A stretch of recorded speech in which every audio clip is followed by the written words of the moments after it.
ये proof of life में जाना है। यहाँ आईडी कार्ड नंबर डालेंगे, यहाँ मोबाइल नंबर डालेंगे।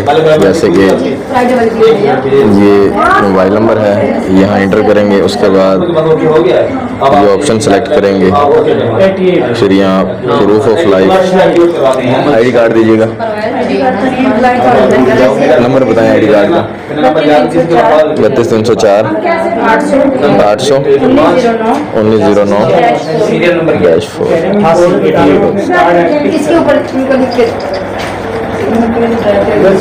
सर एंट्री करवा दी ना आप, चले जाएं। अब आपका यहाँ पे काम नहीं सेट है, ठीक है। 88 सर। उसके बाद इसको सिलेक्ट करना है। आखिरी 6 डिजिट ATM के लगाने हैं, आखिरी 6 786332। ये लगाने के बाद यहाँ अपना पासवर्ड लगाना है। उसके बाद हम लगा दें, बस रहने दें OTP को। ये वैसे बताते हैं कि 6 डिजिट आपका कोड है।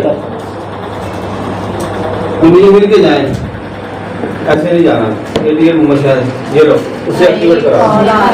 आपकी उठा लें। नहीं हुई, आप करो। हाँ, ये हो गई है।